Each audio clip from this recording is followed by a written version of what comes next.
Hello and welcome into this week's edition of the Rookie Stripes podcast, Turn Racing News Now. I'm Garth Allan, and that is the one and only Mr. Tyler Guthrie. What's going on? We had a really busy weekend this week for the Indianapolis area. We did. Lots of racing and lots of good racing at that, some of which I was privy to seeing in person. Tyler was not, unfortunately, because Tyler's not cool like that. But but either way, lots happening this weekend. Trucks and ARCA doubleheader at IRP, IndyCar, Xfinity, and Cup all at IMS, and then of course SRX at Eldora, which is not really Indy area, but it's not far from Indy, so Close kind enough, of the it same counts. thing, huh? Close enough, it counts. Yeah, it's the thought that counts. We'll adopt Eldora. It's fine. Oh, will we? Even though it's in a different state? Yeah, it's fine. I mean, I just think it's funny, like, amidst all this NASCAR controversy about should we stay on the road course, should we go to the oval, like, the oval attendance sucked, but the road course sucks to race on. Then the road course decided to have a good race. I just think it's funny. Right. Well, I did see earlier today that Elton Sawyer said that the oval is 100% on the table for next year, which, I mean, I've been hearing for months now, so I'm not surprised by, but... No, that doesn't surprise me at all. I just hope they do kind of like a double-header weekend or something where they can do the oval and the road course the same weekend. I think the issue with that is possible, but it'd be cool. I don't know that the track wants to do it, though, because that would be a lot of work changing from the road course to the oval and maybe back, depending on how the schedule works. Because there's been talk about doing that at Charlotte, maybe doing like a Roval and an oval weekend. And apparently Charlotte doesn't want to do that because it would be too much work. Yeah, Charlotte, you got to set up too much stuff for Indy. All you really got to do is knock down the pit lane wall, and that's about it. Yeah. So, I mean, yeah, it might be a little more possible. I don't know. I don't know if IMS would be willing to do it or not. It would be kind of cool. Because obviously you couldn't have the Brickyard on Indy 500 weekend, so you couldn't just do an oval doubleheader weekend, and I don't know that IndyCar would want to go to the oval twice. No. So, yeah, I think that would be the only way to still do a crossover weekend would be IndyCar on the Roval, and maybe do IndyCar and Xfinity on the Roval, and then Cup on the oval. Yeah. Or, honestly, just give Xfinity back to IRP. It's going to be better that way anyway. I did hear when I was at IRP this weekend that IRP is 100% working on upgrading everything to entice a cup race there. Oh. Yeah. So we'll see how that goes. I would love to see a cup race at IRP. That would be fantastic. They would need to upgrade their media center, though, because it was pretty packed this weekend as is, and the Cup media wasn't there for the most part. I mean, like, Pockris was there, Toby Christie was there, Lee Spencer was there, and that was about it for people that cover Cup. So the amount of extra media that would be there's just not room for it. So they'd have to upgrade that in some way. But yeah, and you definitely have to upgrade the stands because there's not enough stands there for a Cup level crowd. But yeah, it definitely apparently is in the works. They're trying to do everything they can. They've added a new entrance road between the Reagan Expressway and that road that goes along the west side of the track.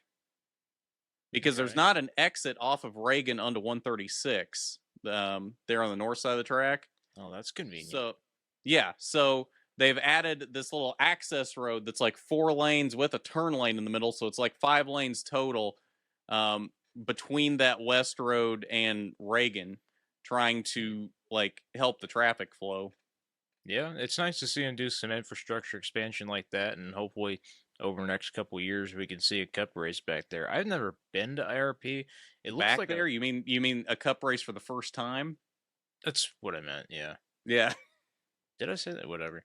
Anyway, yeah. It'd be cool to see Cup there. I've never been to IRP, so I don't really. Oh, you're missing out. I know. I need to go at some point, but yeah, it seems like a cool track, and every time I like actually watch a race on it, I'm like, oh, why aren't we here more often? Right.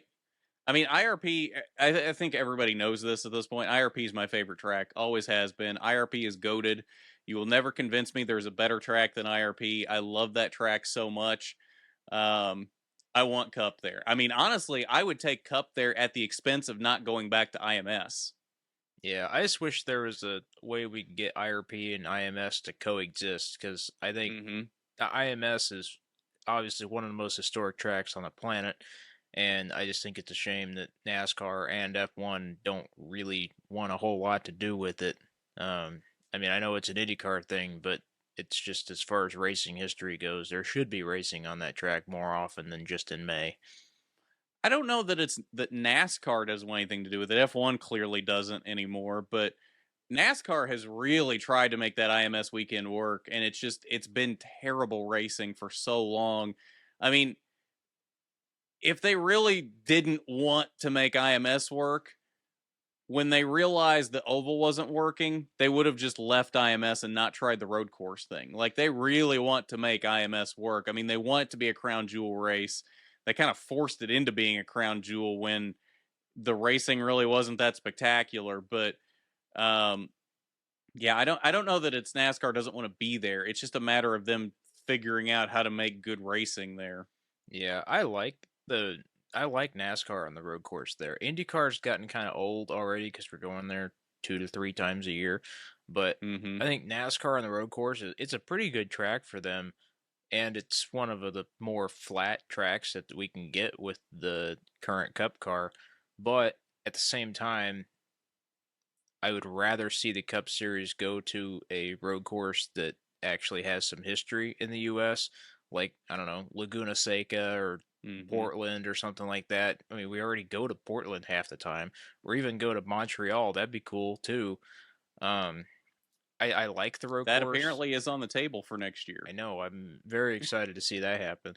I like the road course, but it's just kind of we should be on the oval if we're going IMS, and if the oval racing sucks, figure it out.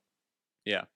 Well, from what I heard this weekend, the ARCA schedule isn't even close to being done next year because the NASCAR schedule isn't done for next year yet. NASCAR is still trying to figure out exactly how their schedule is going to line up next year. So I think next year might finally be that year. They've been promising for like 3 or 4 years now that they're going to blow up the schedule and make it completely different. I think next year might finally be that year where we see a lot of new things on the NASCAR schedule. Yeah, it's exciting to see something different. I know a lot of NASCAR fans just want it to be the same thing it's been for the last 30 years, but you got to expand it. Motorsport everywhere is declining, and you got to get into new markets and try new stuff because the same old thing isn't working anymore.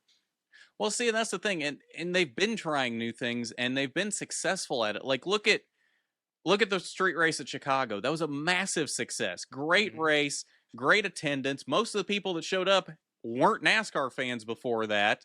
So having a great race and doing something different, you're converting new NASCAR fans.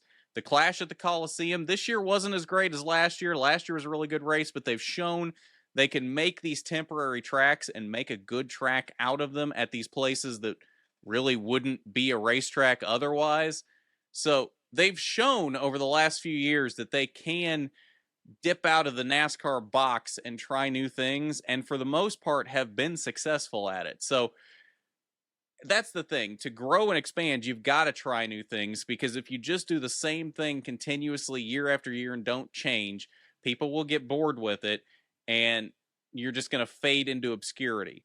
NASCAR's got to be innovating and trying new things to not only keep their current fans, but to pull in new fans as well, like they did with the Chicago Street Race. And like I'm sure they've done to a lesser extent with the Clash at the Coliseum, too. Yeah, and we've seen this problem with IndyCar the past, I don't know, decade or two. They have not done anything new other than IMS Road Course in Nashville in a really long time, while Hmm. at the same time losing a whole bunch of former staples like Fontana and Michigan and stuff like that. And they only have like what 14 races or something like that, or 14 different tracks that we actually go Something like to. that, yeah. I mean, We got to do something different. We got to try go back to Brazil or something like that. I have heard rumors that um, Interlagos might be in the works for the next couple of years for IndyCar, Okay. which would be awesome. That would be a really cool track for IndyCar. That Yeah. track's almost still cool for F1, so I can't imagine how good IndyCar would be on that. Mm-hmm. Um, yeah, got to try something different. They've done a good job with Nashville. And I guess the pain to me is like every time IndyCar does do something different, it ends up being really popular and very successful. I mean, we've seen the IMS road course. They decided to do that before the 500 1 week or 1 year just to, put something different in the month of May. That's been very successful and draws pretty much the same crowd every year. Nashville's super successful. Everybody likes that, I guess now that we're not crashing all the time. Yeah. Um, but I and thought then people even liked it because they were crashing. God, that was miserable. Um, but yeah, now we're doing Nashville for the season finale. I mean, every time IndyCar does something different, it's good. We just don't do anything different. Yeah, exactly. So I think in this case, they probably could take a page out of NASCAR's book and try some different things. I mean, IndyCar, that's the thing with IndyCar, though. Their racing has been so good the last few years. I don't necessarily blame them for getting lulled into the mindset of we don't have to do anything new. The racing will speak for itself. I mean, yes, to an extent it will, but at the same time, if you're not doing anything new and you're not going to new markets, you're not showing yourself off to new fans, all you're doing is showing that good racing to your existing fans, which, let's be honest, IndyCar does not have a huge fan base right now, at least comparatively to the other major forms of motorsports. So they've really got to do something. That doesn't mean completely blow up their schedule and not go back to any of their staples, not do the Indy 500, not do Long Beach, not do Nashville, not those kind of things. But they've got to try something new, go to different markets, try a different kind of race, add some more ovals, whatever they can do to get themselves in front of more fans. They've tried to do that in other ways, like with 100 Days to Indy, but I think they need to do it with the racing product as well. Yeah, the racing product is insane most weeks. I mean, this is like the 15th or whatever time we've gone to Indy Road Course, and it's been a different race almost every time we've gone. Mm-hmm. Um, I love the on track product. It's just we're not getting it to the amount of people that we need to, and I don't really know how to get to those markets within the U.S. because I mean NASCAR's got ovals in almost every major city in the country, but IndyCar's trying to do road courses, and I mean I like Barber and Road America and stuff like that, but those are not big markets. Yeah, no, not at all. And that's like what we were talking about. I think that was a few weeks ago when we were talking about the Chicago Street Race, how they replaced Road America with the Chicago Street Race. No, we were talking about that, how you were talking about IndyCar needed to go to new markets. And you were talking about Road America is a great track and they should go to Road America, which I agree with, but you're right. There's no market there. Like it's out in the middle of nowhere, Wisconsin. Like to get a good amount of people there, they've got to travel a decent distance. And that's the problem with a lot of the tracks in IndyCar schedule. Like look at Iowa. There is nothing around there. It's not even that close to Des Moines. It's like an hour from Des Moines. So and they're trying to spice it up with these concerts and I they just need to go to some tracks with some bigger markets. And if that means maybe having one or two races that aren't as good per year, but they draw in some more fans and some new fans, that might be the way to do it. Or even just do more races. IndyCar has Mhm. by far the shortest schedule of any major form of motorsport right now. We're still under 20 races, and I think F1 just expanded to over 20. So, It's pretty bad when ARCA has a longer schedule than IndyCar. yeah, right. And Yeah. I understand they're like trying to keep costs down for all the teams and different things like that, but you have to have more racing than like literally less than half the year. We're coming up to the season finale in about a month for IndyCar. Mhm. I They're mean, not I even I will racing give them half the year. credit. they do keep the cost down pretty well. I know I saw something from Roger Penske a couple of years ago where he said that he spends less to put 3 championship level Indy cars on track than he does to put 1 championship level NASCAR on the track. Yeah, I mean it's a really good series to just get into and participate, but we got to start stepping it up somewhere. And I don't know, South America is a giant market for IndyCar right now. Maybe try something in Europe, something like that. There's good tracks everywhere, and we have space in the schedule to fill it out. We got a whole month at the beginning of the season where we had the season opener before the next race. They can figure it out. I have hope with Roger Penske in charge that we can get something together and go somewhere, do some new stuff. But yeah, Well, and especially now that it looks like NASCAR is going international next year as well. Like you gotta do something to compete with that because you don't want NASCAR to just completely overshadow you as the main form of motorsport in America. You got to compete there on some level because I think it's pretty much a given that NASCAR is going international with at least one race this year. Because I saw a few weeks ago where they had told everybody in the industry to make sure their passports were up to date for next year. oh So, nice. yeah, so I think that should be a sign that I think at least Montreal is coming, and there may be something in Mexico coming too. NASCAR IndyCar doubleheader twin wing Motegi. That would be cool. That'd be super cool. I wish Hmm. that's stuff I wish IndyCar still did. I mean, we did that for a long time, and now we just don't for whatever You reason. you know what I hope happens if we do go to Montreal next year and maybe Mexico.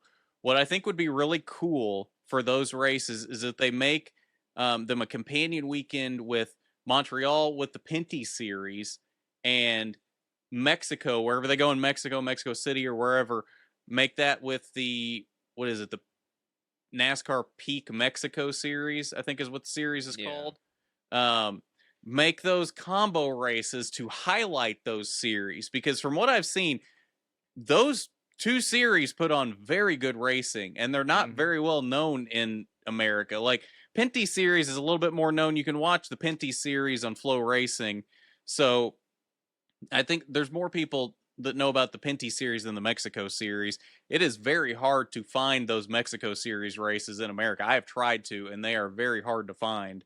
But from what I've seen, the racing is very good with those as well. So hopefully, when NASCAR goes international next year, I don't think it's an if at this point. When they go international, hopefully they're there with the Pinties and or the Mexico series to highlight those series.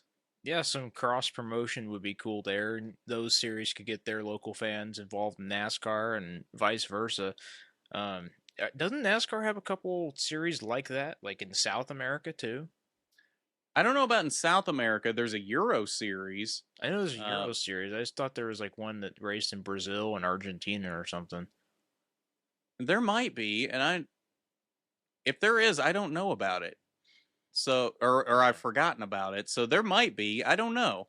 That's a I'm good glad we've question. gotten like a little bit of influx from Australian V8 supercars recently, with Hmm. Scott McLaughlin coming to IndyCar and a couple different guys going to NASCAR, because that is a ridiculously good series, and I would love to Hmm. see that get some popularity. Maybe even get them over here at some point. You know what's funny is I knew that series existed, but I had never paid a bit of attention to it until SVG showed up at Chicago.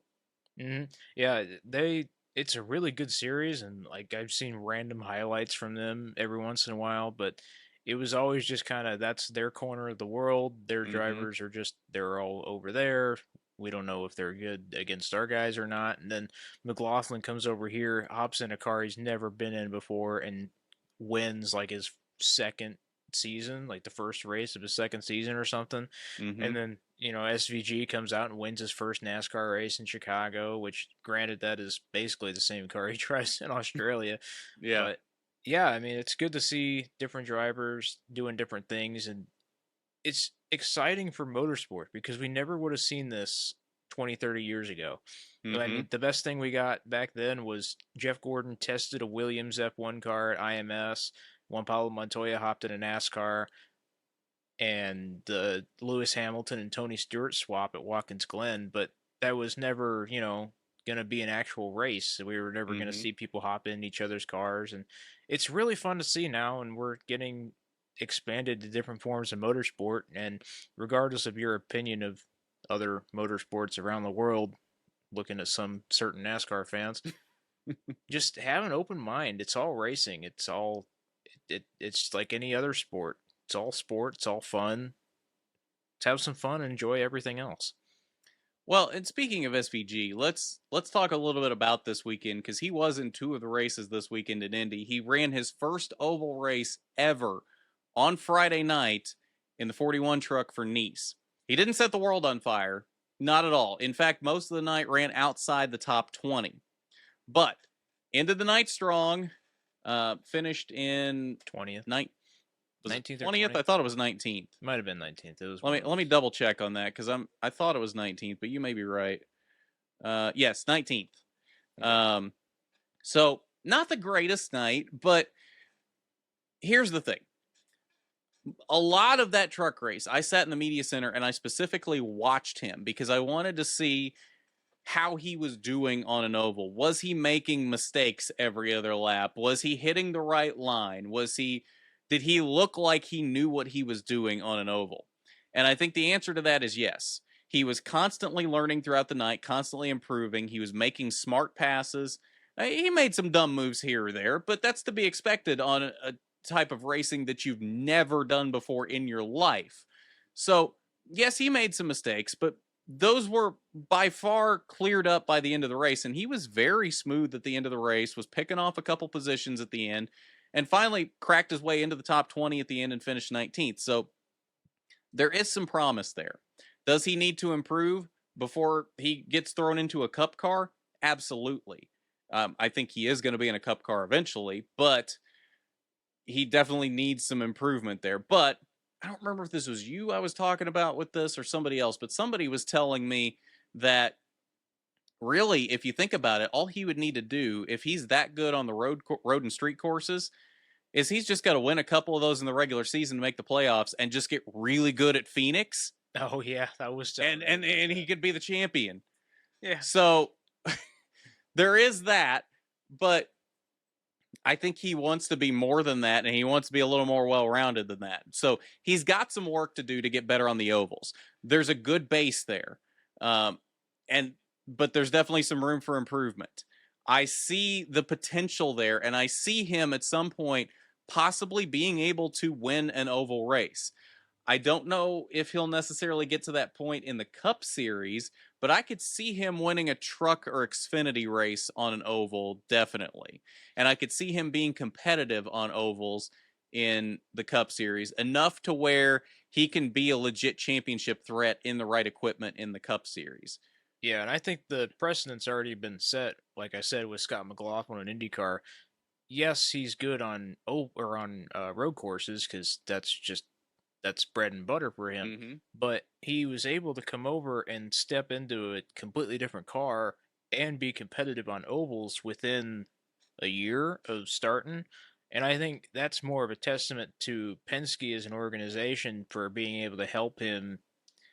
And I think that's what SVG is going to need if he comes in the Cup Series. You got to have a team behind you because, yes, pretty much anybody can drive on an oval and figure out how to just drive the track. But to be able to adjust to the changing conditions and different points in the race and being able to figure out strategy and all that, you need a team behind you.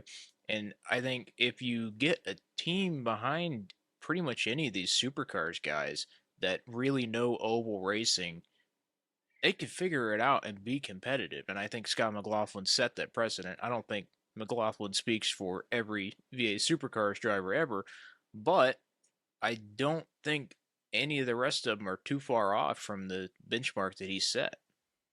No, I think you're exactly right.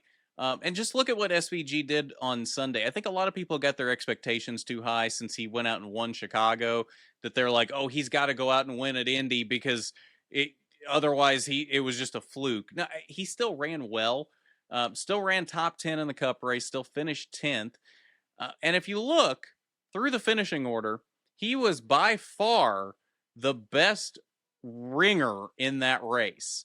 Mhm. The next closest ringer in that race was his V8 supercar cohort, Brody Kostecki, in 22nd in an RCR car. So the fact that SVG could still pull a top 10 out and none of these other ringers could even pull out a top 20 Well, to should be tell you fair, that there is something there. the rest of them did have to deal with the moving pinball of Ricky Stenhouse Jr. the whole freaking day. The red, white, and blue wrecking ball. Yeah. Yeah, I've seen some memes going around that Ricky just decided that he didn't want any international drivers in his American race, which I thought was kind of funny, given how Ricky Stenhouse keeping up the American foreign relations with. Yeah, right. Gosh, Ricky's out here trying to start World War III. I can't wait for when we go to other countries and Ricky Stenhouse just decides to like fling the car into the flag stand or something. Right. You're America bad. 1776, we are the champs. The only championship he's ever gonna get. I'm sorry if you're somebody that liked that, but personally, I think that was one of the dumbest things anybody's ever said in a post-race interview. It made him sound so out there. Yeah, unfortunately, when people think about NASCAR, that's still what they think of for the most part. So, thank you for keeping up the stereotype there, Ricky Stenhouse. Right? God, what a overrated driver. Like, and it was multiple times this weekend, and it was like every one of these international drivers he came up on. Like, I think Rockefeller was the first one that he spun, and then he wrecked Kobayashi at one point going into turn 1 from like 10 car lengths back. Huh? He just deleted Kobayashi. Yeah. The funny thing is, Rockefeller came back and finished ahead of him. Well, Rockefeller was 24th and Ricky was 25th. You know you're a amazing driver when the only place you can actually do well on is a super speedway. But he's in the playoffs. Is he really? He won the Daytona 500. No, he did. I mean, to be fair, he would actually be in the playoffs on points right now regardless. He's had a better season. Because currently he's 16th in overall points right now. He's 10 points ahead of Daniel Suarez. So he would still be in the playoffs right now on points regardless of that Daytona 500 win. Okay, so he's solidly within the top half of current Cup drivers. Yeah. Nice. Right. Yeah, that's one of my biggest complaints with the playoffs is I feel like there's too many drivers in there. Like, it doesn't really show off the best of the best when you've got guys that can run 15th to 20th every week and still make the playoffs. Well, we only have, 36 to 38 cars every week, and 16 of them make the first round of the playoffs. Like, okay. Yeah. Yeah. Either way, on to, we haven't talked about IRP ARCA yet, so let's talk about that. That was actually a surprisingly good race. I don't know how well it translated on TV. I haven't watched the broadcast. Knowing Fox, it probably didn't translate well. But for literally the first probably 50, 60 laps of the race, before we got to the break, before we got to the first caution, this was before the break, there was a solid 40 to 50 laps where Jesse Love and William Sawalich were side by side going for the lead. Sawalich was clearly faster than Jesse, but he couldn't get around him because Jesse would just park it in the middle lane in the preferred line. Sawalich would dive it down to the bottom, but he could never get enough of a run on the bottom to actually make the pass. So these two literally were either side by side or nose to tail for a solid 40 to 50 laps. Fantastic battle for the lead until it was probably lap 50 or 60. Hang on, I'll pull up the caution report for the race, and I'll tell you exactly what lap it was. Let's see here. Lap 58. So almost 60 laps of this, basically. Sawalich finally got a really good run on Jesse through 1 and 2, clears him down the backstretch. Jesse pulls a crossover, gets back alongside of him, and then they come up on the lapped car of Zachary Tinkle. Jesse is going to use Tinkle as a pick. Well, the problem is Sawalich didn't let out off of 4 and just drove straight into Tinkle and turned him. That pretty well screwed up Sawalich's race because that punched a big hole in the nose, and he was never quite as fast after that. So, more or less, that handed the race to Jesse. But Luke Fenhouse made a very good run late in the race. In fact, took the lead late and was driving off with it until the big controversy of the race happened. I've seen a lot of talk on social media. I'm not going to put out an opinion on this because honestly, I don't know. I don't know what happened here. I'm not in Connor Jones's head. Connor Jones spins Christian Rose in turns 1 and 2 to bring out the caution with 15 laps to go. Fenhouse was driving away at this point. I think he had over a second lead. Jesse was not going to catch him in the final laps of the race. It was going to be a Luke Fenhouse win, which would have been really cool because a stat that was provided by the ARCA propaganda minister himself, Charlie Kral, in the media center. If Luke Fenhouse had won, he would have been the first driver since Brandon Jones in 2013 or 2014, I don't remember the year, to win his first 2 main ARCA starts. And he would only have been the 3rd driver in the modern era to do it. The only other one was Alex Bowman. So, that would have been really cool to see. Except, Connor Jones wrecks Christian Rose. They set up for a restart. They go green with 10 laps to go. And Jesse gets a really good jump on the start. Some people say that he jumped the start. Jesse gets a good jump on the start, takes the lead into turn 1, drives away, wins his 3rd straight race, his 7th win in 12 races so far in the main ARCA Menard Series season. Absolutely running away with this. Great. I love ARCA being dominated by 2 guys. I know, right? I mean, Jesse's a good dude. I like Jesse a lot. He's going to be a superstar one of these days in NASCAR. But it does make it very boring when he's winning pretty much every race, which I can't blame him for that. Like, unfortunately, now it's just Max Verstappen, but only turns left. Yeah, basically. So, and that's the thing. Like, I don't want to bash on Jesse because Jesse really is a good dude. And he really does have a lot of talent. He just doesn't have a lot of competition right now to make it exciting. I mean, nothing against the dude. Like, if you're fast and you can drive the car as fast as you can, by all means, drive it as fast as you can. But more of a shame on everybody else to get a little faster. Come on. Which I've heard some reasons why that is that we're not going to delve into on here. But, yeah, it's an interesting state that ARCA is in right now. Garth with the spicy opinions this week. No. Okay. Garth, spicy opinions, never. No, he would never. I'm a good little boy, and I only say good things about ARCA. Right. We're gonna pump the ARCA brakes on that little That's right. spiel there. ARCA loves me. I'm ARCA's favorite person. Well, you're the only person that covers ARCA, so not the only person. Maybe the only one on YouTube, but yeah. Yeah, so yeah, it is what it is. You're just a YouTuber and you don't write news articles. Now you don't get to do anything anymore. No, that was a NASCAR decision. That wasn't ARCA. ARCA actually still doesn't care. ARCA will still let me in. Yeah, ARCA's golden boy. That's right.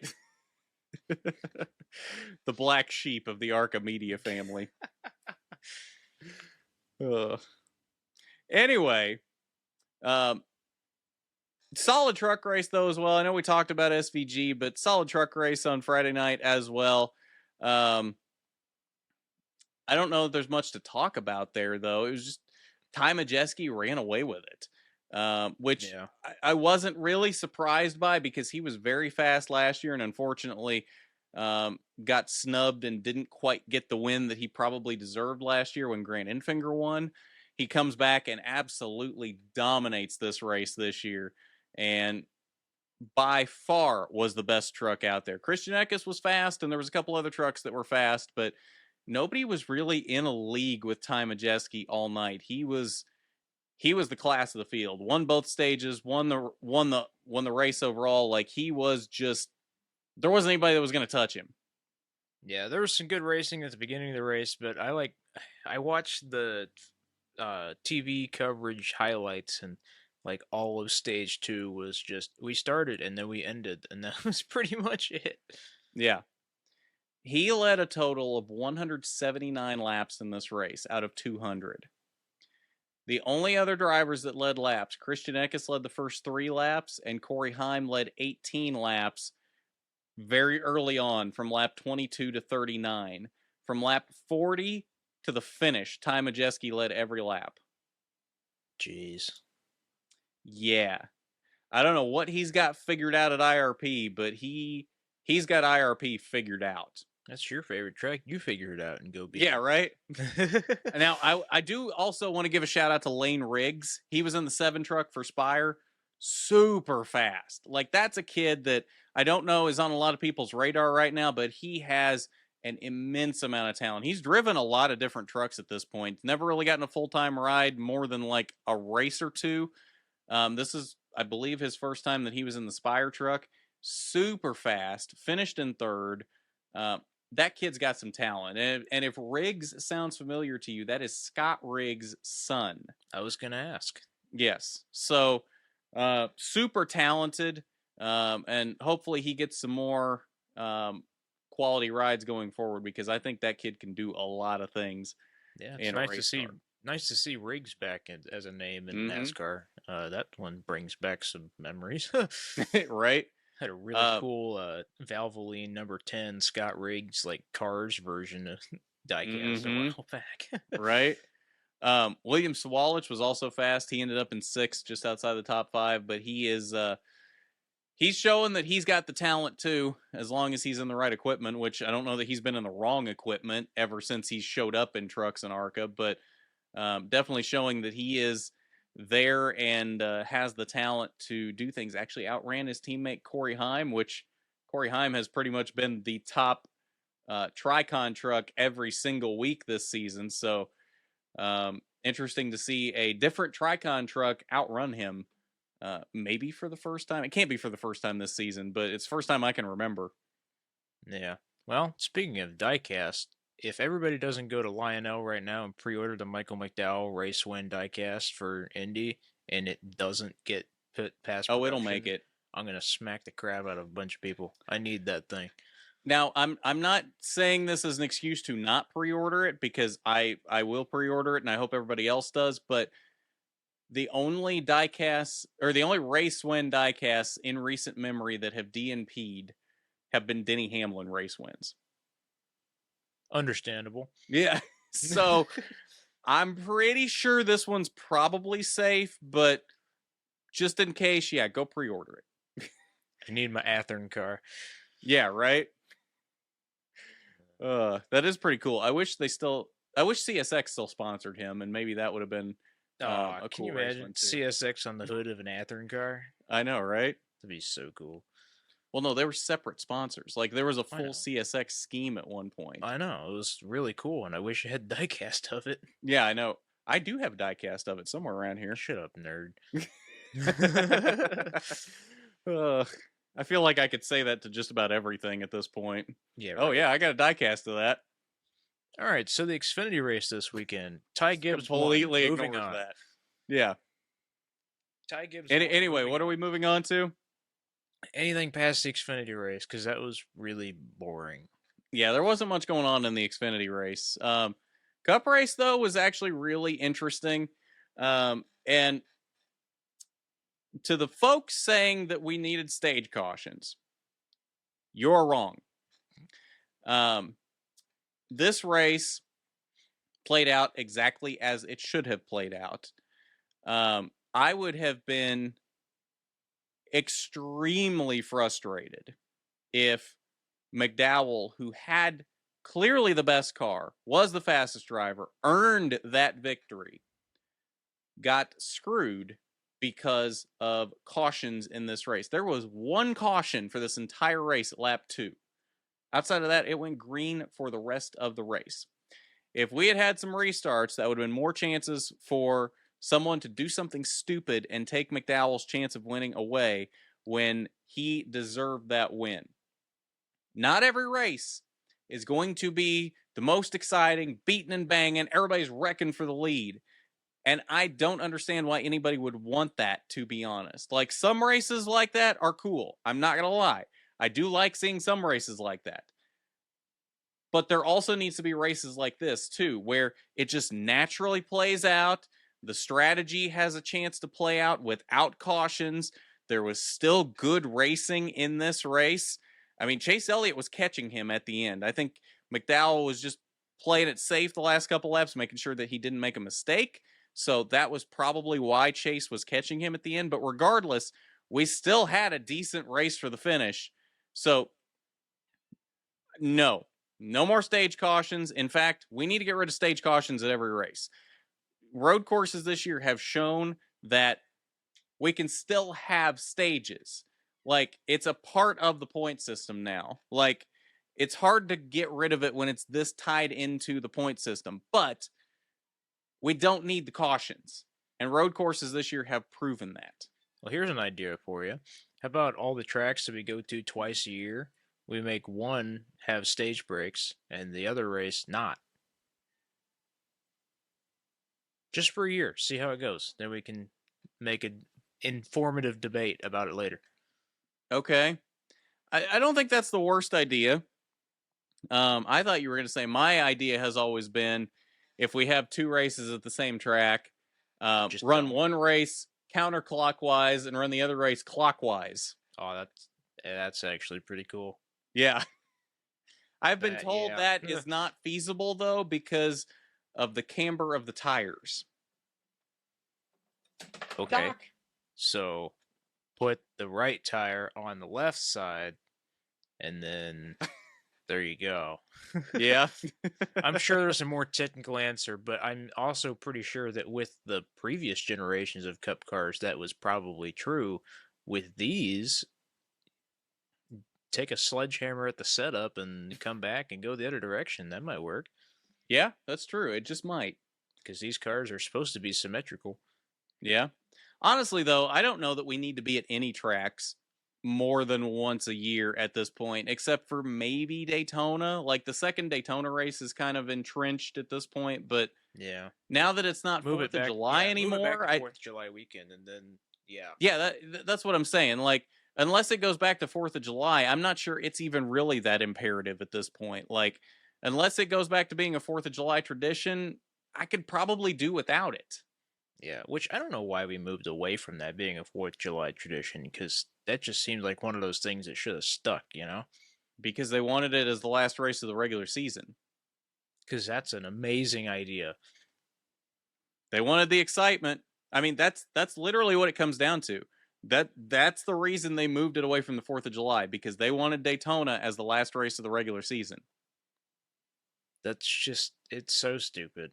Mm-hmm. Might as well go to Daytona for the season finale, too, and do the season opener, regular season finale, and end of season. Like, well, you know what's funny is they call the Daytona 500 the Super Bowl of NASCAR, even though it starts the season. You could make it the last race and make it literally the Super Bowl. God, that would be such a mess. Can you imagine, like, 4 guys trying to go for the championship at the end of the season? They'd all be wrecked by the end of the first stage. Oh, yeah, definitely. God, that'd be miserable. It would be a mess. There would be 5 cars left at the end of the race, and 3 of them would look like they just came out of a scrapyard. And 2 of them would be missing a wheel or something at that point. Yeah. It would look like the Clash from, was that 2020? Where Christopher Bell won with that mangled car. Or was that Eric Jones? I think it was still Eric Jones in the 20 at the time. Yeah. Where he won in that super mangled car. Yeah, and it was him and then Denny Hamlin like 10 car lengths back, and then the rest of the cars, because none of them have any aerodynamic pieces anymore. Yep. I think that was 2020, because they went to... That was the last year they did the Clash on the oval. They did the Daytona road course for the Clash for 1 year in 21, and then they went to the Coliseum in 22. So yeah, that probably would have been 20. Yeah. It would have been right before COVID. So they did have a little interesting nugget of information on the TV coverage for the Cup race. Because of Michael McDowell winning, that was the most laps led by the number 34 car in any NASCAR race since the first year of NASCAR in 1959. So it's the most laps the 34 has ever led, or the 34 led more laps than that in a race in 59? Yeah, in 59, the 34 led more laps than McDowell did, and that's the most since then. I mean, he only led 54 laps, so that's kind I of know. saying something. Yeah. Well, and he's won the 34 has not been super successful. He's won in the 34 too before, so. Well, one time at the Daytona 500, and he only led the last lap. It's the only one you need to lead. It's the only win you need to lead? It's the only one you need to lead. Tyler just had a stroke. Nah, you just can't hear. Nope, we're going to play that back now. Yeah, okay. It's the only one you need to lead. That is exactly what you said. Whatever. That sentence still wasn't as bad as Joey Logano's race this weekend. No, that's true, but he's always been bad at the IMS road course. I don't know what it is. He's not super good at road courses in general, is he? No, and then you give him a big braking zone and he just goes sideways every time. Mm-hmm. Yeah, he's not very well versed in how to run road courses for the most part. You would think with NASCAR being the most diverse racing sport on the planet that you could figure out how to brake for turn 1 by now, but nope, guess not. I mean, he's a 2-time champion and still doesn't have road course skills, so does he really need the road course skills? No, and that's my argument with the playoff system is you don't need to be good on every type of track right now, because if you win one, then you just do okay until Phoenix and then somehow pull a rabbit out of your ass at Phoenix and then you're good to go. Well, not necessarily till Phoenix, till the round of 8. Okay, that's you've got to be good in the round of 8. But yeah, I see your point and I agree. That's the flaw with the playoffs at this point. You just kind of have to run. You got to win one race in the regular season or run well enough that you point your way in. And you just got to kind of run average through the first 2 rounds. And you don't really have to turn it on until the round of 8, which doesn't really feel like a championship season to me. Just like go to the round of 8 to begin with the playoffs or something. I don't know. Just start them with 8. It's a stupid idea anyway. The whole playoff system is just dumb. Yep. I mean, I really think if we're going to have the playoffs, we need to go back to 10 drivers. 16 is too many. Yeah. But or just not do it. Well, that too, but I don't think that's going to happen at this point. We've got the playoffs. I don't think are going away at this point, so we've just got to find a way to make them bearable. Good luck with that. I did do a video on that a couple years ago. What I thought would be the perfect way to do the playoffs. I don't remember all the details. Take the video down yet? No, it's still there. I don't remember all the details that I had on there. I'd have to go back and watch it, but I pretty well had it laid out to where I feel that it could be the best of both worlds. It still could feel like a full season championship, but you would still have the excitement of the playoffs. So, yeah, I'll have to go back and find that video somewhere. I think I made that whenever Harvick got eliminated in 2020 after he should have won the championship. Pretty sure that was when I made that. That's where Garth's villain backstory started. That's right. It got bumped out of the playoffs. I think it is. I think that's really when I started to. I think that's when ARCA started not to like me, because that's when I started to really complain about things that I saw that were problems. I think that's where it all started to go downhill. Garth just ended NASCAR after Kevin Harvick got bumped out of the playoffs. That's right. Oh, just call me the Joker of NASCAR. Yeah, right. All right, we'll do IndyCar recap really quick and then move to predictions. An okay race at IMS. It was pretty. I mean, it was all right. There was a good battle for the lead at the end of the race, which we haven't seen a lot on that track before. Scott Dixon got spun in turn 7 on lap 1 and came back and won the race. So now we have another spin and win story. Graham Rahal had a good return to IMS. I know it's not the Oval, but after getting bumped from the field for the Indy 500, he came back and got the pole for the IMS road course round 2 this year. Had a good race, finished second, and was chasing down Dixon at the end of the race. I think if he had maybe 2 more laps, he probably would have got him. Newgarden got caught up in the wreck in turn 7 on lap 1, and he's definitely out of the championship hunt now. It's 101 points between Pillow and now Dixon in second, so we're done there. Yeah. Alex Pillow had more contract controversy, which I didn't know was possible. Like last year, he tried to sign with McLaren for this year, and then Ganassi sued him because he was still under contract with Ganassi. So he dropped the McLaren contract, said, I'll just do it in 2024 instead. And then now this week informed McLaren that he will not be honoring the terms of the contract that he hasn't signed yet and will not be racing for them in 2024. So now McLaren's mad at him, and Alex Pillow's management agency had made an article this week that said they're not going to be a part of his career anymore. They already jumped ship and left. So I don't really know what Pillow thinks he's doing. I think with McLaren, he thought he could get into F1 and then realized that they were always going to promote Pato O'Ward before they promoted him. Mm-hmm. Which really, like, I hate that Pillow's using IndyCar as a stepping stone to F1. Go do something different. If you want to be in Europe, go to Europe. Yeah. Or just should have gone to McLaren when they started. So I don't know what he's going to do next year. He might come back to Ganassi. He might not. But depending on what Pillow does next year will set the tone for where a lot of other drivers will be on the grid next year, seeing as to how the Ganassi and McLaren cars are probably 2 of the most coveted seats right now, and Pillow has ties to either one of them, so we'll see how that goes. Yeah, it's going to be interesting. Yeah, I think since he's trying to get into F1, I think he's going about this the wrong way. I think he's making it harder for himself to get into F1. So He's burned a bridge with one of the top 3 teams in F1 right now. Yep. So he better get used to being an IndyCar because I don't know that he's going to F1 at this point. Yeah, unless there was a rumor that Logan Sargent's going to get dumped from Williams and then Pillow's in line to take that seat.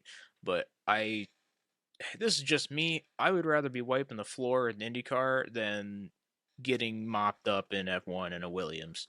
Right. Another little interesting nugget for IndyCar for the next couple of weeks. Jack Harvey got sacked from Rahal Letterman Lanigan. So Connor Daly will be in that 30 car for Gateway, and they haven't announced the drivers for the other 2 races this year, but I assume it'll be just random whoever. It won't be Linus Lundqvist because he's under contract with Meyer Shank. I'm interested to see who Rahal pulls out for the last 2 races of the season. It would be cool if Daly got a full-time ride again, but I don't see that happening. Yeah, I don't know. We'll see. This may be his way to it, and RLL showed this weekend that they can be competitive for wins. I mean, Graham got very close to winning on Saturday, so this might be the opportunity for Connor. Yeah, I would say Connor is of similar talent to Graham, so if that car is working for Graham, they can probably figure it out for Connor. I think Christian Lundgaard is probably better than both of them, but doesn't show it 3/4 of the time for some reason. So yeah, we'll see. IndyCar silly season is going to be ridiculous this year, and we have like a whole 6 months to think about it until the first race of next season. So yeah, it'll be interesting to see where everybody goes and see what happens. Definitely. So I think it's time to move on to predictions now. We got a lot of racing happening this weekend, mostly from ARCA. 3 ARCA races this weekend. Main ARCA will be at Watkins Glen on Friday. That'll be 6 p.m. Eastern on FS1. Saturday, ARCA West will be at Evergreen Speedway in Monroe, Washington. That race will be 9:30 Eastern, 6:30 Pacific on Flow Racing. And then main ARCA will be back in action Sunday afternoon at 2 p.m. Eastern, 1 p.m. Central from the Illinois State Fairgrounds for the Dutch Boy 100 for the first of 2 of the mediocre dirt races this year. We don't have entry lists, so we're not going to predict for those. NASCAR, though, Xfinity will be at Watkins Glen on Saturday at 3:30 p.m. on USA. Tyler, who you got for Xfinity? I'm going to go with Cole Custer. I think he has a definite shot at the race win this weekend. Watkins Glen is a fairly similar track to Portland, in my opinion, as far as like elevation and just the different types of corners. And he was really fast in ARCA and Xfinity at Portland. So I think this will translate to Watkins Glen. All right, solid choice. I'm going to go with Sam Mayer. Finally picked up his first win a few weeks ago at Road America. Was very fast this weekend at the IMS road course. So I think Mayer picks up win number 2 for the season this weekend at Watkins Glen. Cup will be Sunday at 3 p.m., also from Watkins Glen on USA. Tyler, who you got for Cup? I'm going to go with Tyler Reddick. He's been historically fast on road courses. Hasn't really been able to put them together this year. He ran up front a little bit this weekend, IMS, and I think he'll be able to put it together at Watkins Glen, maybe pick up a win this season. I feel like I'm going to the dark side here with my pick. I'm going with Chase Elliott.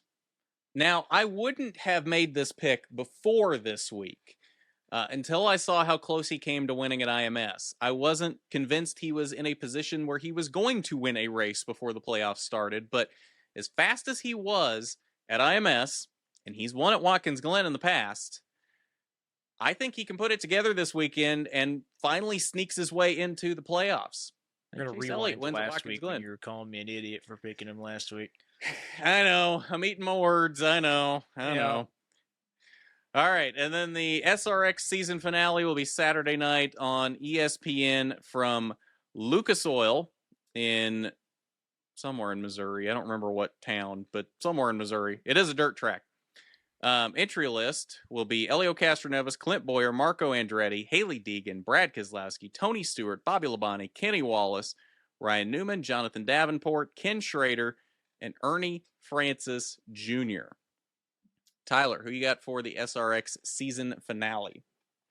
I'm going to go with Ryan Newman. He's like definitely going to win the championship this year for SRX. Oh, yeah. But I think he's going to cap it off with a win, and then we're going to get a cool trophy presentation in Victory Lane or something. Okay. That would be cool. He was very fast at Eldora, ended up P3. I'm just not convinced he's good enough on dirt that he's going to be able to beat the likes of some of these actual dirt drivers in the race. I'll have you know I almost picked Haley Deegan for like creativity points and because she's really good at Eldora. You know, that actually wouldn't have been a bad pick. She almost won at Eldora. I know. She went from the rear to second. I mean, yeah, I'm very impressed by that race, and hopefully she can do it again and prove my pick wrong. That's one thing I've been saying for a couple of years now is people like to poo-poo on Haley because she's not done great in trucks, which she hasn't. I'll give it that, but she's not been bad in SRX. Like, she hasn't won a race, but she's had races where she's been extremely fast in SRX and showed that she's got the talent. She just needs the right equipment under her, and I'm not sure she's had that in trucks. Even though she's been with these big teams, even though she's been with big teams in trucks, I don't know that she's been getting the preferential treatment in these trucks, because a lot of these teams definitely have tiers of certain trucks are better than others, and I think she's gotten the short end of the stick on what trucks she's getting most of the time. Well, I would argue that trucks don't really translate to any other car super No, you're exactly right. They don't. And she was pretty decent in ARCA. She wasn't great, but she didn't have the best car in the field. And then she won multiple times in ARCA West. So I think there's something there, and I think a lot of people are giving up on her too soon. Either way, I'm not picking Haley. Now that I think about it, maybe I should have, but I'm going to go with Kenny Schrader. Yeah, again. Well, he was fast in Eldora. Quit picking until Newman put him in the wall. Quit picking the same guy every week, Garth. Yeah, this isn't a Zane Smith Tyler situation. Either way, I think Schrader actually picks up the win this week. He was super fast in Eldora, and I think would have contended for the win had Newman not put him in the wall. So We'll see if he's got a car to race this weekend. yeah, exactly. All right, so that is our picks for this week, and I think that's going to do it. So at that, enjoy the races from Watkins Glen, Evergreen, Springfield, Lucas Oil, everywhere in between this weekend. And we will hopefully see you next week. Same time, same place. At that, I'm Garth. That's Tyler. And this is the Rookie Stripes podcast on Racing News Now.